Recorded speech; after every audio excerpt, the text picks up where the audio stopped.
Welcome to Atheists Talk. I'm your host, Grant Steves. And in this segment and this program, we will be discussing Susan Jacoby's latest book, The Age of American Unreason. I'm going to be discussing the book with Jack Caravela. Jack, I'd like to have you introduce yourself and set up why we're going to be talking about this book briefly.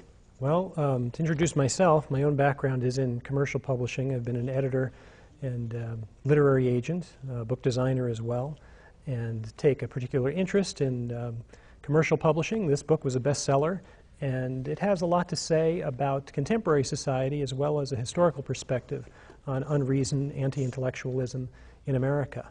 So it's a very timely topic, I believe. It certainly is. In the first segment of this program, and we try to design it so that you would not necessarily have to watch both segments, but if you have watched the first segment, you know that we looked at it historically and we did a bit of the review of the book.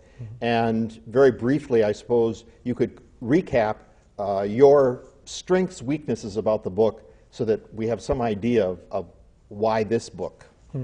Well, as I said in the earlier program, the historical perspective was a real strength, that Susan Jacoby is a wonderful historian.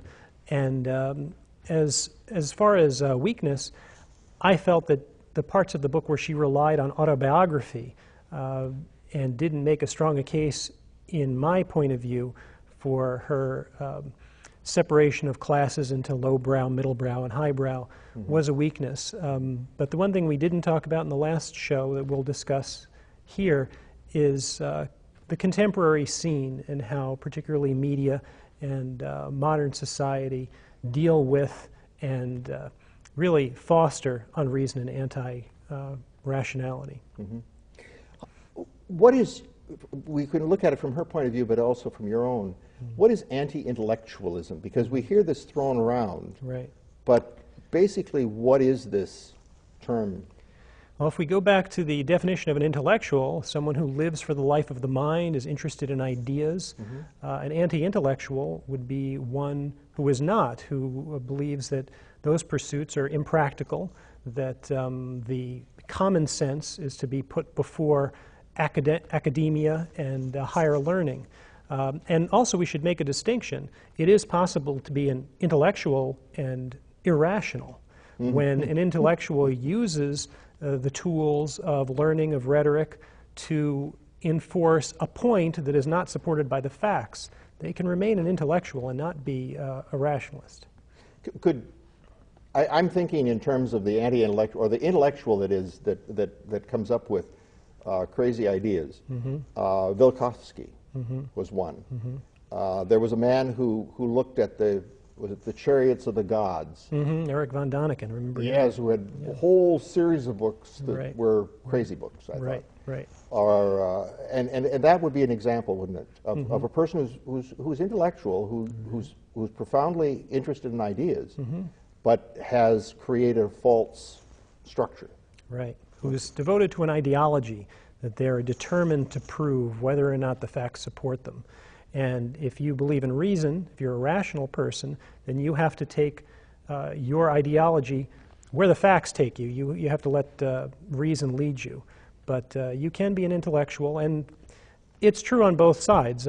Susan Jacoby does have a political viewpoint, but she does point out that you can be an intellectual on either side of the political divide, left or right, and we have had both. And obviously they come to different conclusions. Right.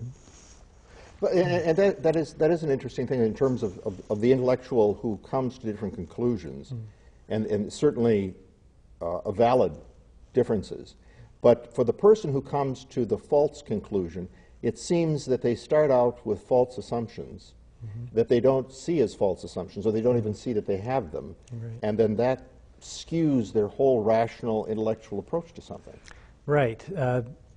That's obviously the essence of dogma, and when you come to the argument with a predetermined idea and any evidence to the contrary, you will just explain away. And an intellectual can do it with much more high-flown rhetoric and sometimes sound more convincing because of it. And one of the things that Susan Jacoby points out when it comes to junk thought, which we can address a little later, is that the trappings of science and scientific terms are often used to put kind of an intellectual stamp on irrational arguments. And don't you think that this leads to the cynicism in society, to the extent that a person creates these, quote, scientific theories, like Van Daniken did, and it seems so rational, such a scientific approach, and then it's proven to be just full of nonsense. And as a result, when you come through with a serious theory, evolution, people downplay it because, after all, that other scientists, that all is nonsense. Yeah, it plays into a suspicion of experts, which we have, and is part of the American character, too, that common sense is to be valued, and what the common person knows through their experience is, again, of primary importance. But there are specific examples. One very good one is the anti-vaccine movement, where people have tried to link vaccinations to autism, where when the evidence does not support this at all, it's confusing coincidence and causation, because when children have these vaccinations, that's usually around the same time that autistic characteristics develop. And an important study that she notes in Denmark showed that children who were vaccinated and not vaccinated, they had autism at the same rates. And yet the proponents who want to convince people not to have their children vaccinated, extremely dangerous idea, never cite those kinds of studies. They make these coincidental links and then claim causation. So I remember talking about how when you hear the thunder, that's really what causes the rain. That's coincidence and causation mixed up. Right. Absolutely. That we often, in the most simplistic ways of looking at life, we mix those two up, and they're so easily done.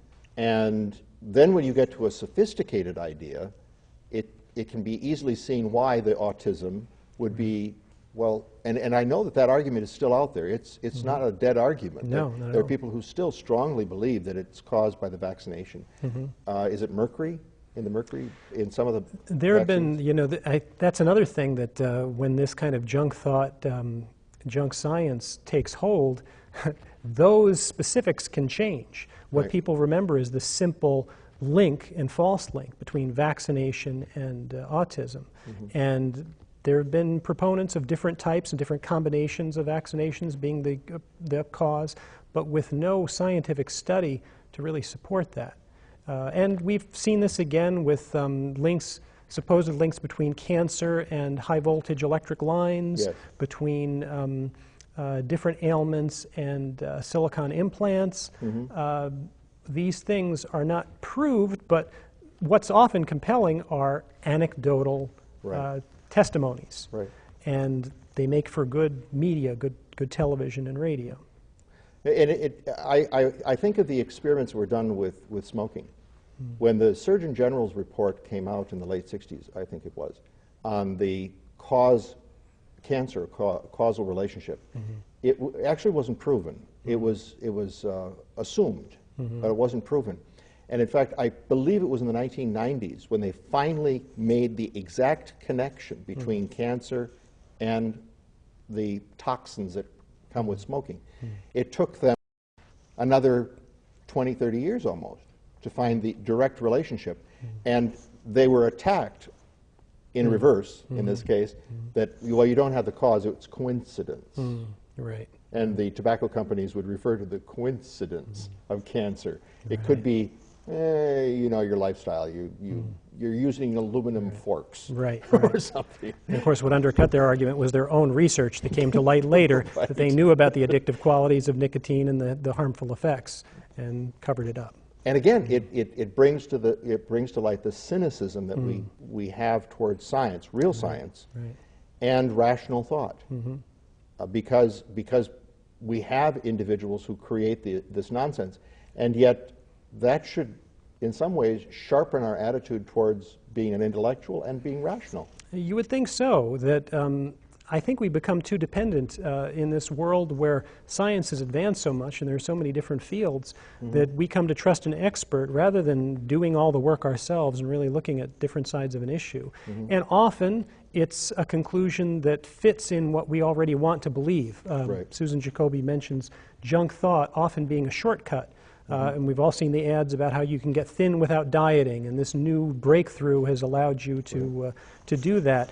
These are things we want to hear. Also, alternative medicine that doesn't work, homeopathy and others, but it's less expensive. It is easier. It's less stressful on the individual, it seems. So people want to believe that it works, and they will trust the pseudoscience. Actually, she has a different definition for pseudoscience. They'll trust the junk science or junk thought and the claims that are made, rather than. Would you? I think it's a good time to make a distinction between the junk thought, junk science, and pseudoscience, if you would. Well, pseudoscience, I think, has developed a new meaning because of its usage, and again, it's been a way of adopting quasi-scientific language. Usually for a ideological end, someone will claim something as pseudoscience. They might claim the climate change predictions are pseudoscience. And whether they are or not, well, it's hard to say that they are as long as honest scientists are investigating it and there is good peer review.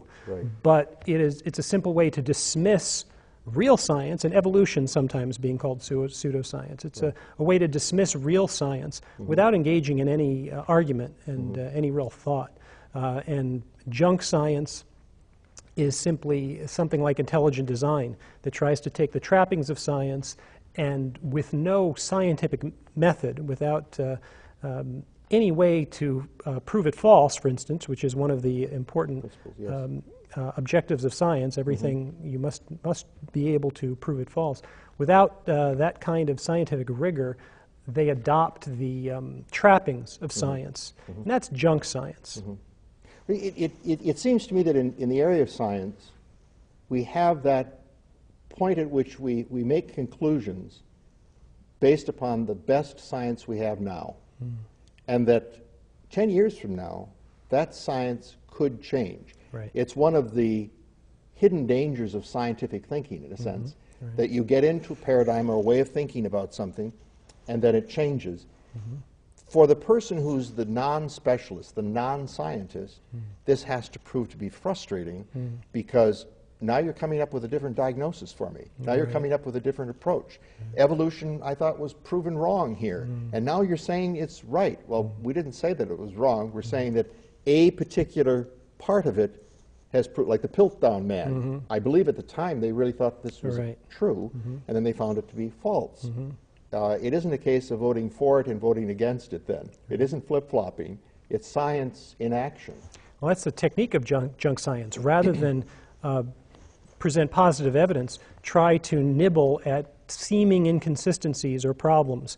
But the scientific process means that you take the best available theory, and everything, if 90% of the facts fit into that theory, 10% of them don't, well, does it make more sense to throw out the theory or to try to accommodate that other 10%? And there is no conspiracy to rely on a particular scientific theory because, as I think it was Lawrence Krauss, the cosmologist, said, the surest way to become a famous scientist is to prove a popular theory or style of thought wrong. And scientists are always trying to do that. But that's the beauty of the scientific method as well, that we go with the best available information. And yes, it may be proven wrong, but we continue to question, and that's the only way you can. And when you appeal to dogma or to fundamentalism, you basically give up. And Susan Jacoby says specifically that when it comes to medical science, it's much, much more dangerous these days to abandon the best medical science than it was in the 1800s, because there wasn't as much that could be done for someone who had disease or health problems. Now, if you choose Christian Science or alternative therapy over your chemotherapy, there's a much, much bigger price to be paid. Right. And now we've made the transition now. We're starting to talk about fundamentalism and its role in anti-science. It is the premier movement against science to me in our country, that we have a religious group who believe in literalism of the Bible. They believe that creationism happened in 6 days, therefore evolution couldn't be true. And they know that the dinosaurs and man were walking in the same place because we have a footprint. Right. They will look at other scientific ideas and simply dismiss it because the Bible doesn't tell us so. Right. And they've contributed to a lot of this undermining of what science and evidence is about. Absolutely. And even today, we have at least one vice presidential candidate who is a creationist. So it's even becoming more popular. And one of the dodges, the rhetorical tricks that's used, too, is to appeal to some sense of fairness, that we should teach both sides of the issue. And taking that to its logical conclusion, I guess we'd have to teach people that the world is flat as well as round. I mean, it comes to, when you have such a preponderance of evidence, you are just going backwards for no good reason, and at the peril of ignorant new generation growing up to claim that there's still a controversy and that matters are not settled. Right. And that is very dangerous. We'll get into the political side of it too, but I wanted to pick out a particular point of politics where the Pastor Warren of the Saddleback Church, he was interviewing the two candidates, and the one candidate immediately said, creation, or life begins at conception. That's it. Right. And when asked the other candidate, the person sort of paused and said, probably not the best way of expressing it, that it's above my pay grade. But to say that it's a philosophical issue or a religious issue and that it isn't something that's scientifically proven, I think would be closer to the appropriate response. But that in itself is an example of where we have taken science to the absurd, and the fundamentalists have hopped on board this, and it begins at conception. Right, which is a quick and easy answer. Whether or not it's true doesn't really enter into it. And there is no scientific evidence for that. You have to define what human life is, and people aren't really interested in doing that. It's a finer line. As with embryonic stem cell research, for instance, a 6-day-old embryo, which is an undifferentiated mass of cells, is that a human being? And it's pretty hard to make that rational argument. But when you rely on dogma and on religious teachings, then it's a closed case. You don't have to think about it. And in some ways, that's more appealing to some people. And there are roughly 60 to 80 million people in this country that follow pretty close those lines of thinking. And that's that's a good third of the population. Yeah, although Susan Jacoby even mentions that people who are evangelical or claim deep religious conviction don't know the particulars of their own faiths. That half will be able to find Genesis in the Bible. Less than half might know the 4 Gospels of the New Testament, their names. So it's even getting this information from second, third-hand sources and not being very well informed even at that. And this could lead us to a theology point of view of the prosperity theology, which is, as I believe we noticed, sort of a social Darwinism taught through religion. Right. You have a comment about that? Yeah, we talked in the earlier show about social Darwinism, which was kind of a misapplication of evolution to claim that people who were prosperous were more evolutionarily fit than people who were not, and somehow more deserving, and that this was kind of the natural order of things, and it made the wealthy feel better about themselves. And we've seen the same thing. Even people who are fundamentalists and who would reject evolution, they've managed in some cases to adopt the same end of social Darwinism, applying it to their religion by saying that the person who is holiest, the person who is most faithful, they will be rewarded with material wealth, and it's called prosperity theology. Right. So they both have the same end, and it just shows how a particular human want, desire, need is fulfilled in any way a person can do it from whatever, I wouldn't even say discipline, whatever train of thought that they prefer. Yeah. And so this sort of covers the fundamentalist and the religious point of view, and we wanted to get to the technology, and I think it's quite interesting how the media that we are dealing with today has dealt us a hand of anti-intellectualism too. Right, and in some cases that's natural. Susan Jacoby has it in for video in general, yes. Not only television, but video games and so forth.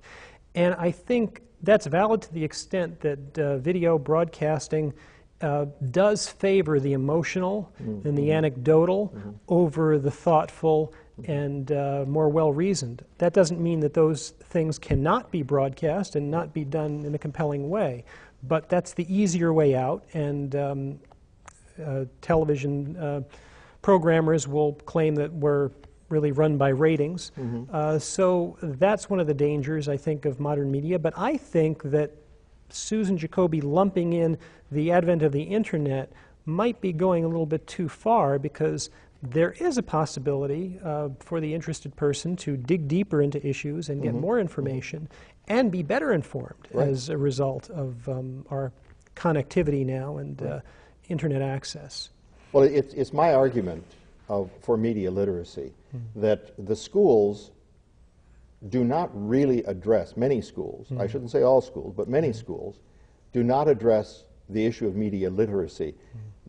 It frequently is in what is called the language arts curriculum, but many teachers approach it as if they're reading a book, and they do a literary analysis of it. And that just doesn't suffice when it comes to understanding the techniques that are used, whether it's in advertising or in the movies or on television and programming. And that oftentimes when you strip away these devices, I remember my students used to say, it's not fun to watch anymore, because now we know, we've seen the Wizard of Oz. He isn't the wizard we thought. And I think that a lot of media is like that. That again, it comes back to not wanting to reason about it and not having reasoning taught in the schools, critical thought, that we have come back to the old test, because it's so simple to give that test. And it so much easier to test knowledge than it is reasoning. It also plays into sort of the religious fundamentalists, that we don't want people to reason in a sense. We want them just to have a body of knowledge and sort of knee-jerk reactions, doesn't it? Yeah, and media literacy, in some senses, we have a new generation that's much more cynical, but also more conversant with technology, and yet we are concerned that people don't discriminate and think critically about what's presented to them in the media, and certainly that's the case too. Some of the things that Susan Jacoby talks about are celebrity culture of celebrity, that people are more interested in movie stars and the celebrity of the moment than deeper issues, and that's certainly a part of bad media. But I see a little bit more hope than she does, because there are alternatives, and the internet has given rise and popularized the skeptics movement too. So I think we might be in better shape than if we were merely stuck with pervasive broadcast media without interactivity and without a lot of voices to argue with each other. Well, and our politics has moved to that it's a big show. I remember sitting up as a kid, 7 years old, listening to the Eisenhower nominations, and thought it was so exciting to go from ballot to ballot and listening to all this hoopla. And today it's a show. We know who is the candidate before they ever give a speech or before the nominating process takes place. You may have it set up in a huge stadium with lots of flags and hoopla that is reminiscent of a very state business, or it could be a little more private venue, which I guess the Republicans are going to use here in St. Paul. But it is an example of how they're looking at it as a show. It's entertainment. And a lot of what we have is infotainment or entertainment that's on television. And it's presented in such a way that we don't want people to think rationally. We want them to emotionally connect with the candidates. There's another curious thing that I think, and it's very troubling to me, and I want to come back to the Saddleback Church now, because here's an example of media in action. It's the church using media, and you have a particular reverend who says, I want to interview the two candidates, because, well, I'm a very popular minister and I should have that right. And then he proceeds to interview them. Fundamentally, isn't there something wrong with this, and doesn't it reflect back in our history too? Absolutely. We've come so far, actually we've receded so far backwards since John F. Kennedy was called upon to explain his relationship between his Catholicism and his policies, and said very explicitly that I will govern through reason, and that there is no place for religious representatives to question political candidates, or for them to avail themselves to those religious leaders. And that was when he was elected, and obviously that was motivated partly because of suspicion of a Catholic president. Right. But his speech, when you go back to listen to that or read it, is a very strict call for secularism and separation of church and state. And now we've gone to the point where it's accepted and even expected that candidates must talk about their religiosity as a qualification to become president. It is, and it is so anti-constitutional, because in the Constitution it says that there should be no religious test. Right. And clearly we've set up a religious test in our society. And I'm kind of ambivalent about this, because I know that there have been candidates in the past, in fact there's one residing in the White House that is called a dominionist. This kind of is scary, because it means that they have a particular idea about where things are going. Well, this has been an interesting discussion, I hope, for the audience as well as for us. And I want to thank you, Jack, for again participating in this segment where we have been discussing Susan Jacoby's book, The Age of American Unreason. Minnesota Atheists will welcome you as an audience to participate by looking at the website and contacting us through that. If you do, we will send you a free newsletter from the Minnesota Atheists. And also, if you would let us know what topics you're interested in, because we always want to provide new programs for you. I want to thank you for listening, because if you're interested in us, we're interested in you. Thank you.